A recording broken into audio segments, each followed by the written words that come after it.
안녕하십니까. 2022년 4월 13일 수요일입니다. 자, 오랜만에 우리 시장이 코스피가 1.86% 급반등을 했고 코스닥이 1.48% 반등을 했죠.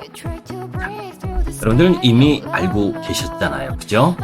그 이전에 지난주에 제가 여러분들께 말씀을 드리면서 변곡점의 징후가 나타났다. 그죠? 그래서 미국 시장이나 우리 시장이나 하락 다이버전스가 나타났고 그렇기 때문에 시장 조정이 나와야 된다. 그리고 일요일날 여러분들께 말씀을 드렸죠. 옵션 만기와 미국 시장의 휘장이 금요일에 놓여져 있기 때문에 지수의 하락 부분, 그 속에서 중국의 물가지표, 미국의 물가지표, 소비자 물가지표가 안 좋은 부분, 그 타이밍 부분이 지수의 바닥이 나올 가능성이 높은 위치에 있다라는 말씀을 드렸습니다. 확인하시면 되죠. 그죠? 여기 이미 지금 듣고 계신 분들은 다 알고 계실 거고, 자, 이제 그러한 가운데에서 오늘 시장 흐름 또 개인 투자가분들은 이 시장에 있어서 왜 반등이 들어왔느냐라는 부분으로 또 의심하는 부분도 있을 겁니다. 자, 제가 이제 여러분들께 말씀을 드릴 때 미국 시장이 올라온 상황 속에서 이때 이제 한번 보도록 하죠. 미국 시장의 기술적 차트입니다. 자, 기술적 차트를 보게 되면 요 3월 16일 FOMC 전후에 요때 그저 변곡점이 나온다.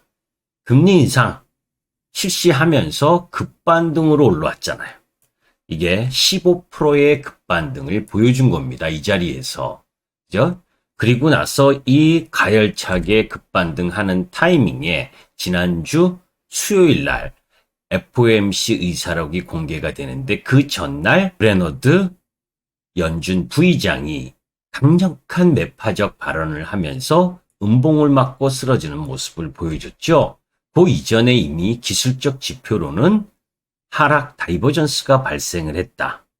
그리고 금요일 날 찔끔 반등을 했지만 그 반등이 곧바로 상승 흐름으로 가기가 어렵다. 왜? 이번 주에 발표되는 물가 지표를 확인해야 되기 때문에.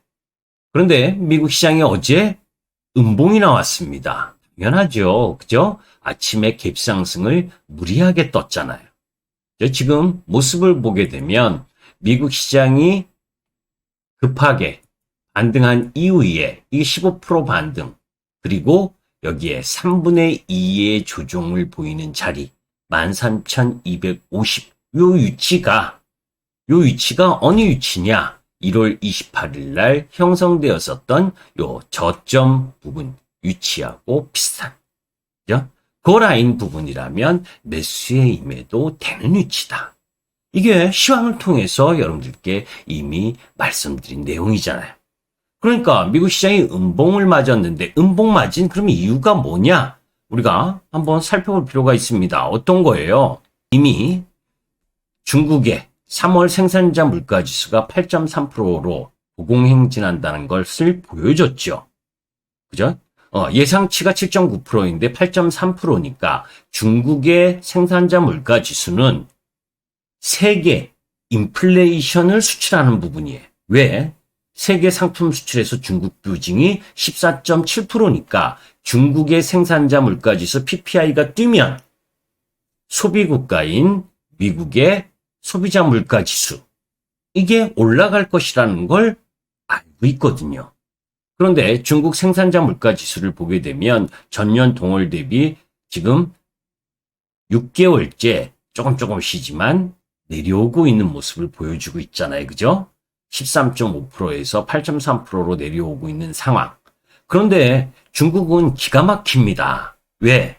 생산자 물가지수는 8.3%인데 소비자 물가지수는 1.5% 상승했어요. 전년 동월보다.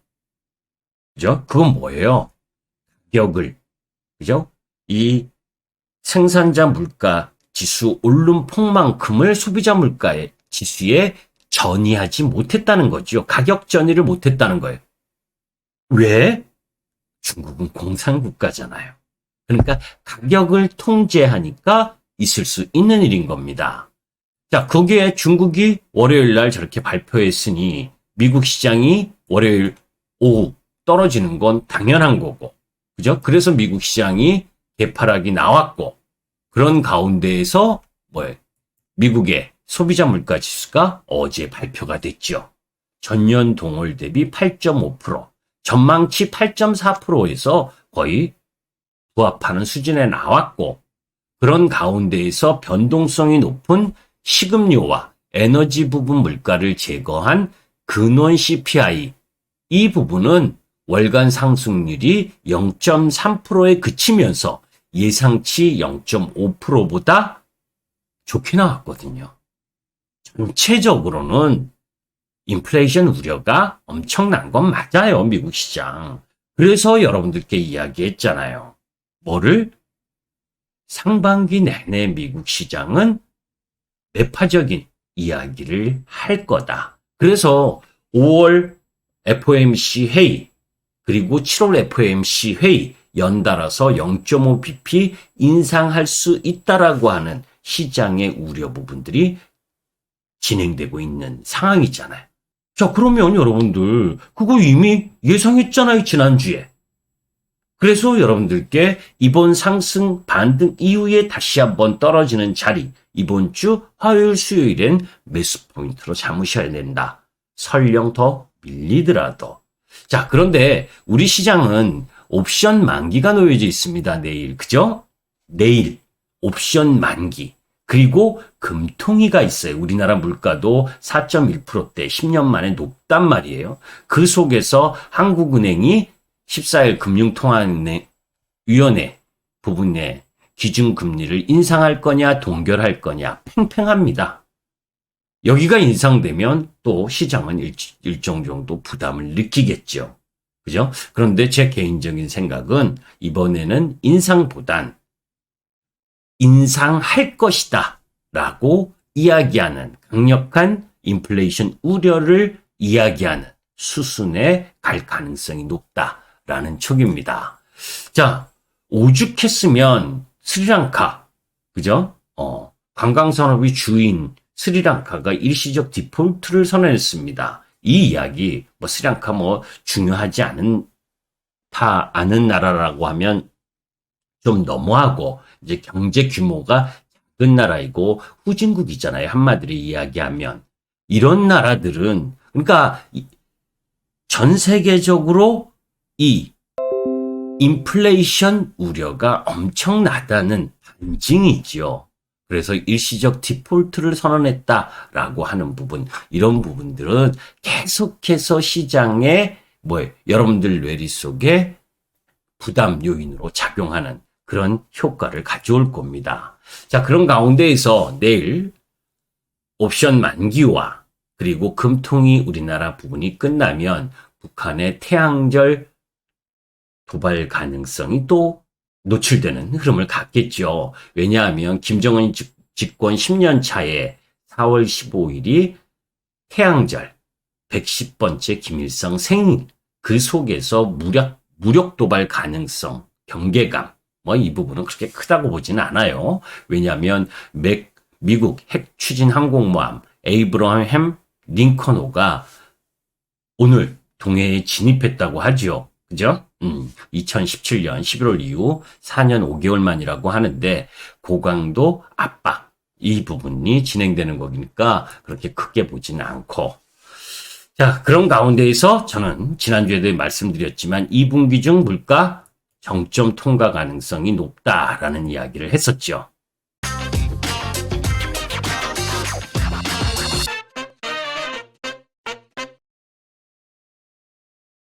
자, 이제 그런 가운데에서 우리나라의 4월 수출 경기와 관련된 부분을 여러분들이 한번 볼 필요가 있습니다.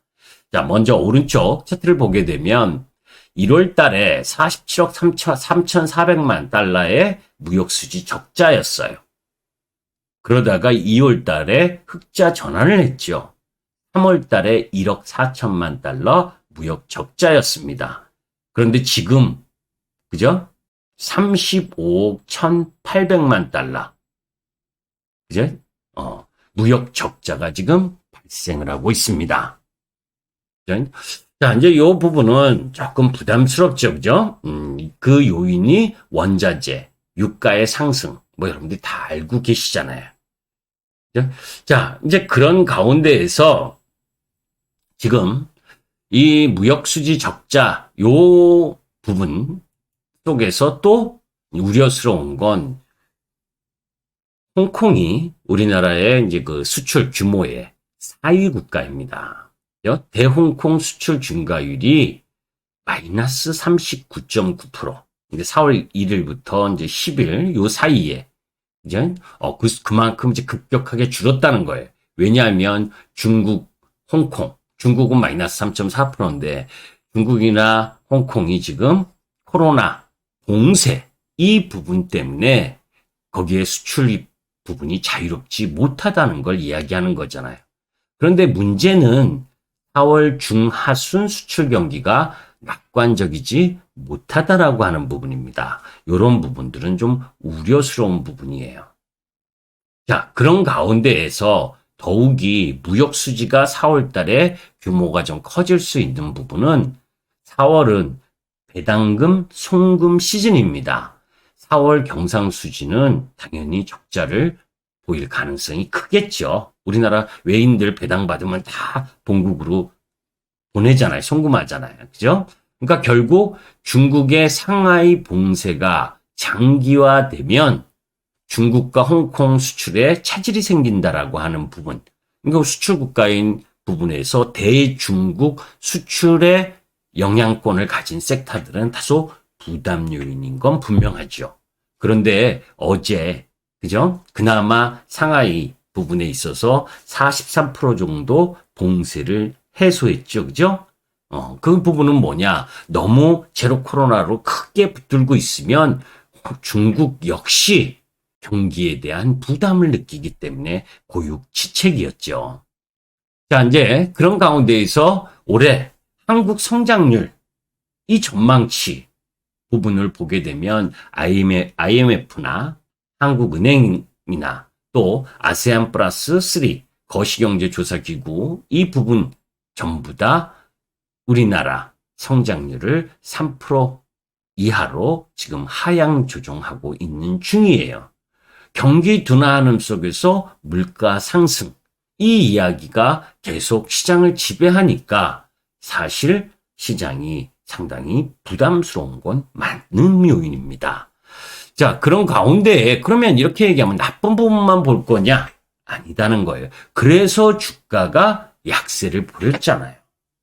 아까 여러분들께 이야기했었던 부분, 미국 시장이 3월 16일 날부터 급격하게 반등할 때, 15% 반등할 때 우리 시장은 7% 정도 반등을 했어요. 그리고 미국 시장이 8% 정도 하락하면서 3분의 2의 되돌림을 보일 때 우리나라 또 역시 4% 정도. 그러니까 올라가는 폭도 적고 떨어지는 폭도 적다는 겁니다. 물론 하락 다이버전스가 나왔었던 부분이죠. 이게 어제까지예요. 그런데 이제 오늘 급반등. 이 추세 라인, 이 중심 라인에서 2650 라인에서 되돌이키면서 코스피 지수가 2716포인트 마감하는 모습. 내일이 이제 옵션 만기라는 부분도 있고 지금 우리 시장은 이 박스권에서 움직이고 있다는 걸 반증하는 거죠. 그죠? 자, 이제 그런 가운데에서 이건 제가 이전에도 여러분께 말씀드렸는데 코스피 추가 하락 쉽지 않은 가격대에 도달했다.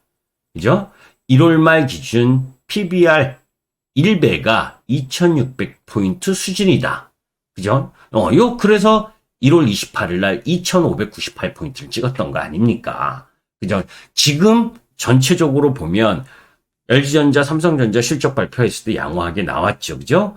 대기업들의 실적 발표 흐름 부분들은 양호한 흐름들을 보여줄 거고, 이제 그러한 가운데에서 나름, 이제 맞을 만큼 맞은 시장 흐름이 앞으로, 점진적인 우상향을 할 거냐, 아니면 박스권을 더 놓여질 거냐. 그러니까 2600포인트와 2800포인트를 오르내리락 하는 과정에서 정말 주도 섹터와 주도 흐름을 갖고 가는 것이 누구냐 하는 이런 부분들이 결정이 되겠죠.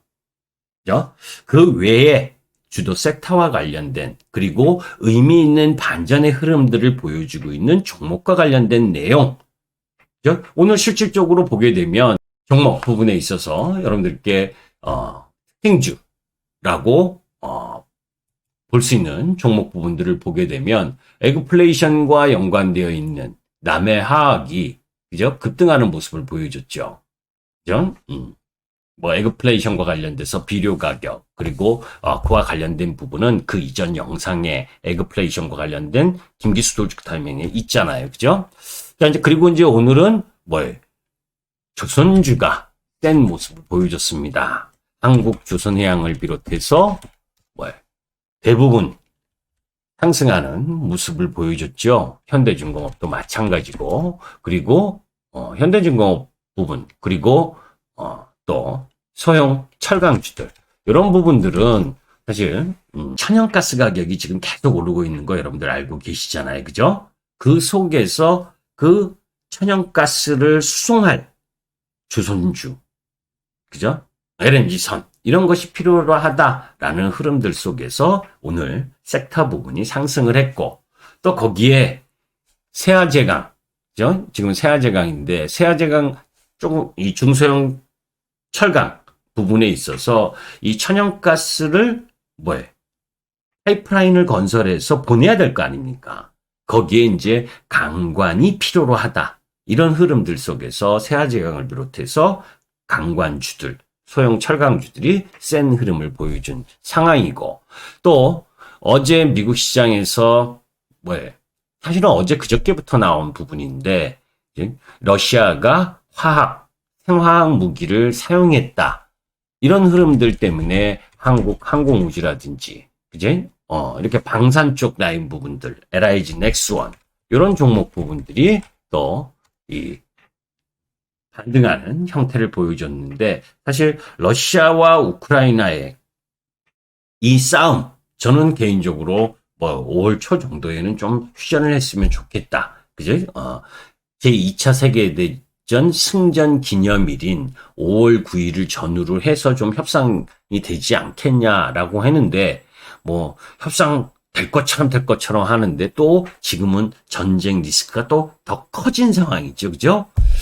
자, 미국 시장의 특징을 보게 되면 우리 시장에 그리고 이제 아까 이야기했었던 오랜만에 삼성전자가 2.5%의 반등을 보여줬죠. 그죠? 사실 반도체 소부장 쪽에서는 나름 의미 있게 반등하는 종목들 꽤 있어요. 그죠? 실적이 괜찮은 종목 넥스튼 그죠? 넥스틴 그리고 오늘은 별 힘이 없었지만 ISC 그죠? 그리고 원익 QNC 이런 유형의 종목들은 상승 흐름을 잘 타는 모습을 보여줬죠. 그죠? 거기에 어제 며칠째 급등하고 있는 ENF 테크놀로지라든지 이런 유형의 종목 부분들은 나름 끼를 가지고 움직였고 거기에 이제 이렌텍이나 이런 유형의 종목 부분들은 상승 부분을 갖고 가는 움직임을 보여줬고 또 거기에 자동차 기아부터 시작을 해서 현대 오토넷 오랜만에 현대 오토넷도 정말 길길길 하다가 다시 한번 상승 흐름을 타려고 하는 모습을 보여준 상황이고 그 속에서 2차전지 이쪽 라인에서는 오늘은 DI 동일이라든지 에코프로 BM 이런 쪽이 크게 상승을 했지만 실질적인 이제 대장이라고 하는 건 LNF죠. 그죠? 이런 모습들 이런 부분들 속에서 보게 되면 경기 민감주 쪽은 경기를 타니까 그런데 여하튼 이 전쟁 리스크 속에서 재반 여건에 의해서 움직여지는 상황 미국 시장은 은행 섹터나 경기 민감 섹터나 그리고 성장 동력, 성장주라고 하는 부분에 있어서 실적 대비 좀 고평가된 쪽은 약세. 한마디로 얘기하면 미국 시장에서는 애플하고 테슬라가 살아있고 그 속에서 방산업체와 그리고 에너지 업체, 그죠? 그리고 필수 소비재, 코스트코 이런 유형의 섹타 부분은 양호한데 그 외의 부분은 별로잖아요. 그러니까 우리 시장도 그거와 맞춰서 섹타 흐름들이 진행되고 있는 중이다라고 보시면 됩니다. 잠시 후에 그죠? 5시 30분에 김기수 돌직구 타임이 있습니다. 그때 여러분들이 또 자세한 이야기를 한번 들어보셨으면 좋겠고, 전체적으로는 시장은 이미 여러분들께 예상한 지수, 예상이 어떻게 다 맞겠습니까? 그죠? 한번 확인해 보시고, 하락 변곡점이 왔고, 하락 다이버전스가 됐고, 그래서 지수가 하락했고, 그리고 이번 주 화요일, 수요일 저점이 나왔고, 그죠? 반등 들어오는데, 급반등의 형태가 아니라, 그죠? 지그재그 형태의 반등 흐름이 진행될 가능성이 크다라고 김기수는 생각합니다. 김기수 주식 더 스토리의 김기수였습니다. 감사합니다.